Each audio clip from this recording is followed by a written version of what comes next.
Hey, Deepa here, and I'm here in my art studio. And today I want to talk to you about the keys to spiritual growth. I'm going to talk to you about one specific key to spiritual growth. And this little toy here, which is a little starfish, is going to represent your spiritual growth. I don't know if you've ever seen it before. I've actually never done this. We're going to see if it works. Supposedly, I can put this in water, which is watering it, right? And it's going to grow. And so this represents your spiritual growth. I'm going to put it in here for now. It takes a little while, so we're going to come back to it later. I'm going to let it soak for a while. But, you know, one of the keys to your spiritual growth is that it's important to water it. That's why I wanted to use this, you know, is that it's important to water your spiritual growth. Now, you might be thinking, okay, well, what exactly is spiritual growth? Now, there's different kinds, right?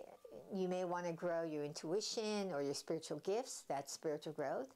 You know, maybe you want to deepen your meditation. That's spiritual growth.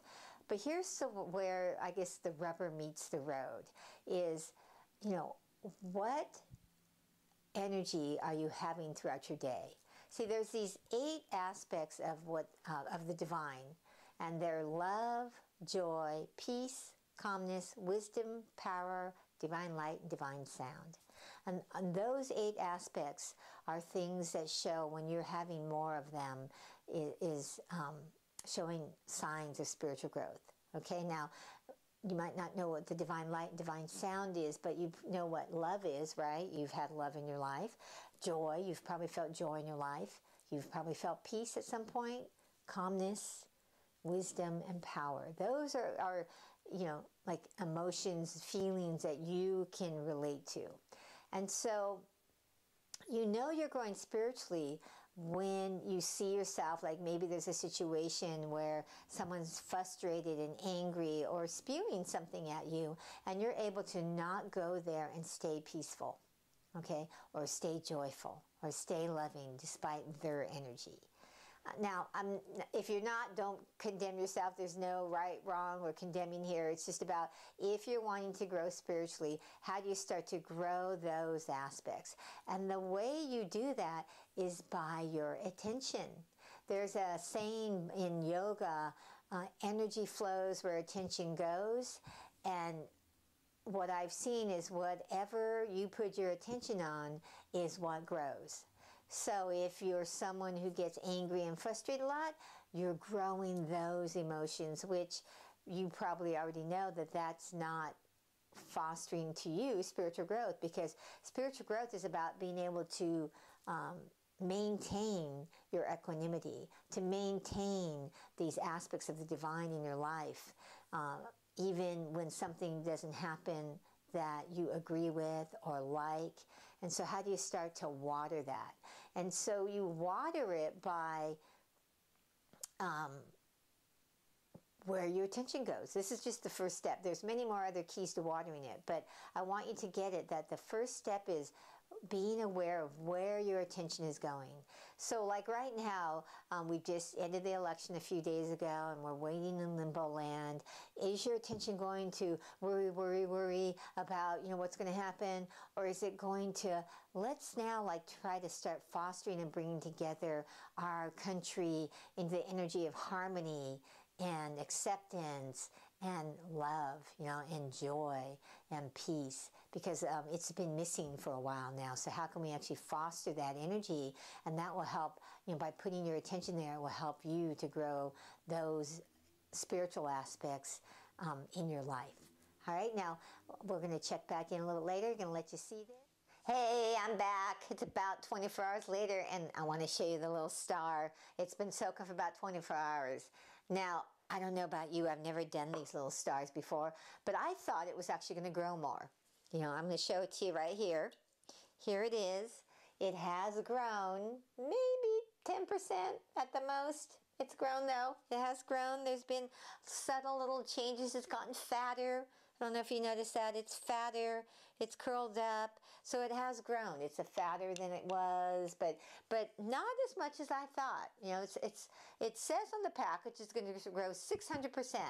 So I was looking at this and I realized, wow, this little star really does represent the path of spiritual growth. Because when people get on, you know, their spiritual path, and they start to want to grow spiritually, sometimes people will get frustrated because they want instantaneous, results. They expect to be great at all the spiritual practices like meditation and chanting instantaneously. In fact, the biggest thing I used to hear from people when I would tell them that I was a meditator and I chanted, they would say, "Oh, I can't meditate." And I'd say, "Well, what do you mean you can't meditate?" And they'd say, "Oh, my mind just races. I sit down and I can never stay focused and never empty my mind. When they say empty your mind, I can't do it." And then I would tell them, it's not about emptying your mind. It's about focusing on one thing. So that way everything else falls away. So that's why people focus on their breath or a mantra or something, because then they can focus all of their attention, their energy on one thing. But they expect to be great at it immediately. And, I would say, well, like one of the people that told me this was a doctor, and I said, "Well, when you went to med school, did you expect to become a doctor immediately?" She said, "Well, of course not." She did it for years. And then like when people work out, if you haven't worked out in years and you start to work out, right, that the next day you're most likely going to be sore, and it's going to take some time. As you keep working out, you're going to get in better shape. Well, growing spiritually is kind of similar to that. You can't always see the results, but the watering is still having an effect, just like on this little toy, this star, it's having an effect. And so one of the things on your spiritual path, when you want to grow spiritually, is you have to be willing to practice, to take it as a practice, just like working out or practicing to get good at playing an instrument. You're not instantaneously good. You're not instantaneously going to have every spiritual gift reveal itself to you. It's one of the things that you have to be willing to do, is to go through the process. That's one of the keys to spiritual growth, is this willingness to go through the process, because there's a process involved. And one of the biggest things I learned from when I got on the yogic path, when I learned about gurus and teachers, and is that, everybody in the human body has got to go through a process, and it's a similar process. But someone like an avatar or a guru or teacher goes through it much faster than the person who's not spiritually minded or spiritually oriented. Their process is faster, and so they're going through the same process, but very quickly.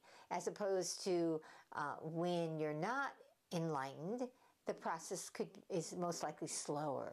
And you have to be willing to go through that process at whatever pace your karma, the way you're wired, determines. And so, but the key is not to give up, because what did I do with this little star? Threw it back in the water, because I'm going to let it grow and see if it really does get to the 600% that it says it does. Because one of the key things is, in growing spiritually, is having some persistence and not giving up. That to continue to water, But to realize when you first start watering, that you may have some kind of positive thing that keeps you going, "I want this," but then you're going to find times where it just looks like there's not a whole lot of growth. But let me tell you that it is working. Just like this water is still working on this little toy, it's working in your spiritual growth. And you have to trust that this is your process, and I'm going to continue, because my process is going to reveal more to me. And that's one of the biggest lessons I've learned, is that the process you're going is revealing exactly what you need for your spiritual growth. But you have to be open to receiving it, open to the opportunity, open to the new ahas that come, open to the lessons that help you to shift your perspective. Because if you start to go, "Not working," and you cut it off, like if I take this out of the water now, I'm not going to get to see, does it grow more? And so you have to be willing to go through that process. All right? Have a miraculous day. See you next week.